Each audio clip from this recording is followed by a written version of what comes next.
শুরু করেছেন, বিজেপির এটা কাজ ইলেকশন আসলেই আগে টিভিগুলোকে খাইয়ে দেওয়া, সংবাদ মাধ্যমকে খাইয়ে দেওয়া নিউজটা, তারপরে সেটাকে মানুষের কাছে নিয়ে আসা। ইতিমধ্যে সংবাদ চ্যানেলগুলো দেখাতে শুরু করেছে যে আজ রাতের মধ্যেই নাকি ক্যাব হয়ে যাবে। আমার কথা হচ্ছে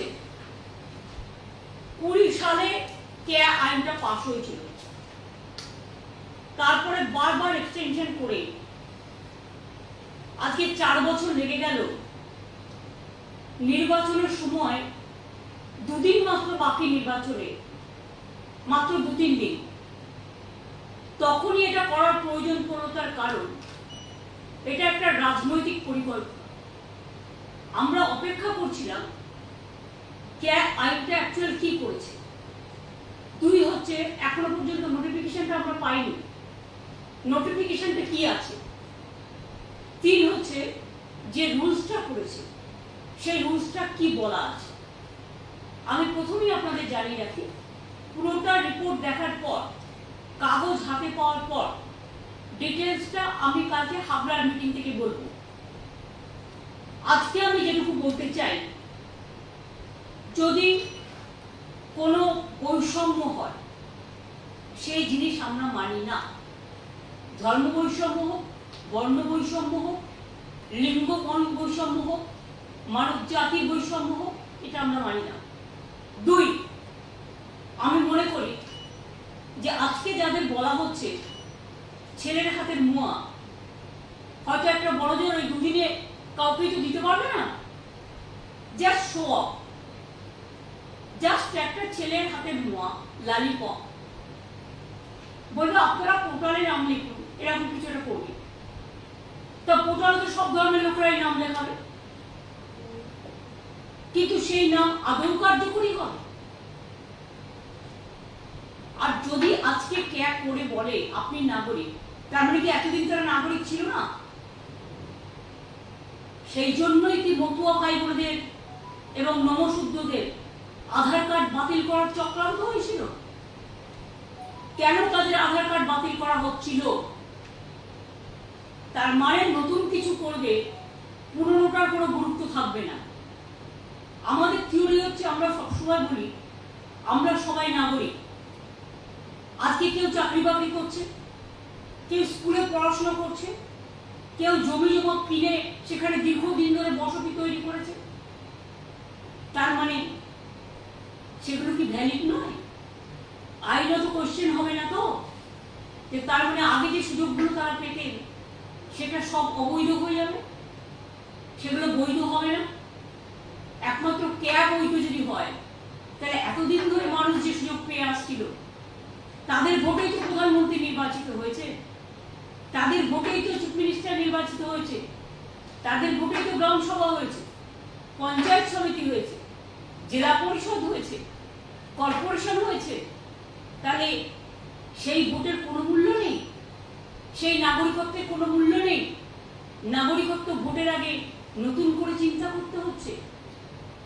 এবং আমি ডিটেলসটা দেখার পরে কালকে নিশ্চয়ই আপনাদের কাছে বলবো, কিন্তু আমার মনে হচ্ছে যে যদি ক্যা দেখিয়ে এনআরসি নিয়ে এসে কারো যারা এখানকার নাগরিক তাদের নাগরিকত্ব ক্যান্সেল করা হয়, তাহলে কিন্তু আমরা কেউ চুপ থাকবো না, আমরা স্ট্রংলি এটা প্রতিবাদ করব।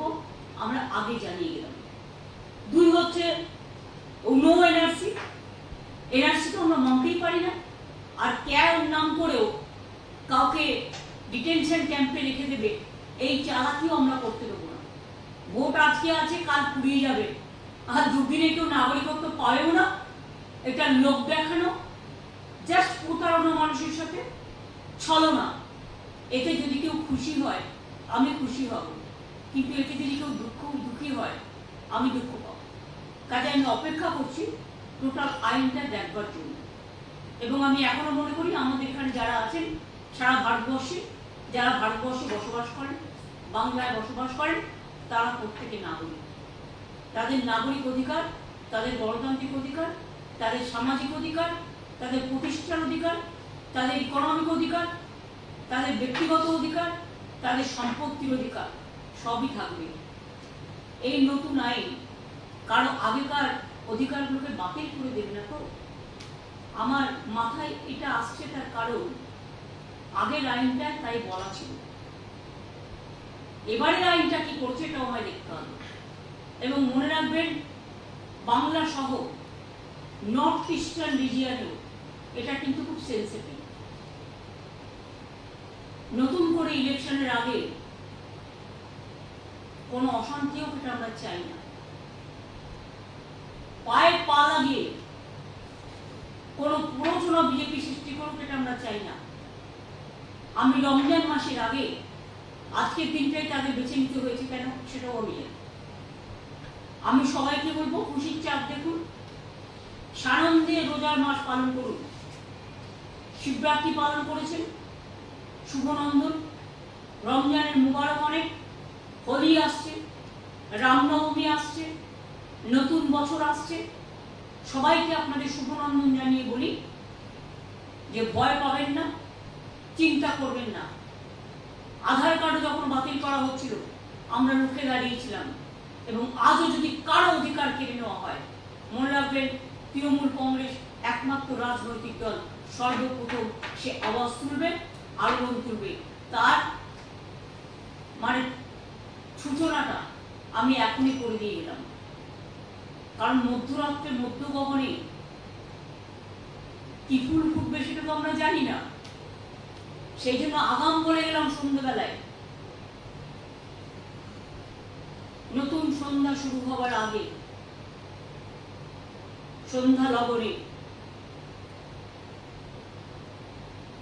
যে মধ্যরাতে এমন কিছু করবেন না, এটা ফ্রিডম অ্যাট মিডনাইট নয়, এটা বিজেপির পরিকল্পনা ছলনা। সাহস থাকলে আপনি 6 মাস আগে দিতেন, 4 বছর অপেক্ষা করতে হলো কেন? আর হঠাৎ ইলেকশনের আগে নানা রকম গুলিয়ে উড়ে বেড়াচ্ছেন। গ্যাসের দাম 70,000 কোটি টাকা আপনারা ইনকাম করেছেন, গ্যাসের দাম বাড়িয়েছেন তো বাড়িয়েছেন। আজকে নির্বাচন বলে 100 টাকা কমাচ্ছেন, কিন্তু যেটা বাড়িয়েছেন 1000 টাকায় সেটা কিনতেই তো মানুষের পকেটে অর্ধেক রোজগার বেরিয়ে যাচ্ছে। সুতরাং ভাওতা অলওয়েজ ভাওতা, ছলনা অলওয়েজ ছলনা, প্রতারণা অলওয়েজ প্রতারণা। দেশের কিছু ভালো হলে আমরা যেমন খুশি হই, আমরা অভিনন্দন জানাই, দেশের কিছু খারাপ হলে আমরা সেটাকে কিছুতেই সাপোর্ট করতে পারি না। আমি শুনছি প্রধানমন্ত্রী নাকি জাতির উদ্দেশ্যে ভাষণ দেবে, মিসাইল, লঙ্কেস্ট মিসাইল করেছে ভারত। যদি করে থাকেন আমি বিজ্ঞানীদের অভিনন্দন জানাই, আমি আগেই মহাকাশচারীদের অভিনন্দন জানিয়ে যাচ্ছি। আর এটা আজকের গান নয়, এটা ইন্দিরা গান্ধীর সময় থেকে এই অভিযান শুরু হয়েছে। প্রায় 30-40 বছর ধরে বৈজ্ঞানিকরা এই কাজ করছেন। সুতরাং তাদের সাফল্য আমাদের সাফল্য, তাদের আমি অভিনন্দন জানাচ্ছি। কিন্তু কে নিয়ে কি করবে আমার ডাউট আছে। আমি সবাইকে বলবো চিন্তা করবেন না, ভয় পাবেন না, কোনো মানুষকে বঞ্চিত হতে আমরা দেব না, এনআরসি করতে দেব না। এনআরসি ক্যাকে নিয়ে ঝুলিয়ে পকেটে একটা কাক মেরে অন্য কাককে ভয় দেখানো, এটা আমরা করতে দেবো না। এটা বাংলা, বাংলার সংস্কৃতি সবার জন্য, বাংলার সব মানুষের জন্য, বাংলার সব ভাষার জন্য, বাংলার সর্বধর্ম সমন্বয়। রামকৃষ্ণ পরমহংসদেব বলে গেছেন, স্বামী বিবেকানন্দ বলে গেছেন, রবীন্দ্রনাথ ঠাকুর বলে গেছেন, বিদ্যাসাগর বলে গেছেন, রামমোহন বলে গেছেন, বিশ্বমুন্ডা বলে গেছেন, পঞ্চানন বর্মা বলে গেছেন, মতুয়া ঠাকুর বলে গেছেন, সবাই বলে গেছেন মানুষ মানুষের জন্য। এবং তাই আমাদের বক্তব্য আগাম আপনাদের জানিয়ে রাখলাম। বাদবাকিটা আইনের কাগজ দেখেই বাদবাকিটা আগামীকাল বলব। যখন মিডিয়াকে খাইয়ে দিয়েছেন আগাম, তখন কাগজটা আগেই ছেড়ে দিতে পারতেন, নাকি দিন থাকতে ছাড়বেন না, আধারে ছাড়বেন। যেমন করে আধার কার্ডগুলো কেটেছিলেন, ওটা ছিল সূচনা, ভরে ফেলেছিলাম। তাই আমি বলবো যে আমি পুরোটা দেখে বাদ বাকি কালকে হাবড়া মিটিং থেকে বলবো। কিন্তু বৈষম্য হলে, এনআরসি নিয়ে কাউকে বিতাড়িত করার চেষ্টা করা হলে, মানুষের কোনো অধিকার কেড়ে নেওয়া হলে, যারা এতদিন ধরে যে অধিকারগুলো পাচ্ছে তৃণমূল কংগ্রেস কিন্তু মুখ বুঝে থাকবে না, প্রতিবাদ করবে, এটাই বলবো। অনেক অনেক ধন্যবাদ আপনাদের সকলকে। বাদ বাকিটা আমি তো আবার হাবড়ায় যাচ্ছি, ওখান থেকে আমি আবার বাগডোগরা যাব, কাজেই পরশু দিন আমি আবার ফিরে আসবো, তখন দেখা হবে। আমি আবার বলে যাচ্ছি যে মনে রাখবেন, আমরা সবার জন্য, সব ধর্মের জন্য আমরা সবাই নাগরিক, এই স্লোগানটা আবার কিন্তু নতুন করে আমাদের সকলের অধিকার আছে বাঁচার, আমাদের নিজেদের সম্পত্তির অধিকার, বাঁচার অধিকার, শিক্ষার অধিকার, চাকরির অধিকার, মানুষ হিসেবে বাঁচার অধিকার, সেই অধিকার যেন কেউ কেড়ে না নেয়, ভোটের জন্য জাস্ট ছলনা করে, সেদিকে লক্ষ্য রাখতে অনুরোধ। আপনারা ওয়াচ করুন, আমাকে অনেক প্রেস মেসেজ পাঠাচ্ছিল আমার ওপিনিয়ন কি জানবার জন্য, তাই বাড়ি যাবার আগে আমি আপনাদের প্রাথমিক প্রতিক্রিয়াটা জানালাম, কিন্তু আইনটা দেখার পরে আমি আমার ফাইনাল প্রতিক্রিয়া জানালাম। दीदी एक सवाल था, क्या राज्य में आप इम्प्लीमेंट होने देंगे सीए, क्योंकि इससे पहले भी आपने कहा है कि मैंने बोल दिया, पहले मेरे को रूल्स देखने दीजिए।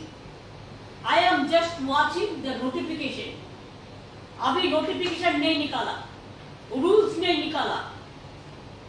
रूल्स नोटिफिकेशन में अगर हम देखेंगे कि ये डिप्राइव कर रहा है लोगों का अधिकार को, तो हम उसको खिलाफ में लड़ेंगे। हम पहले हमको देखने दीजिए, आई एम वॉचिंग।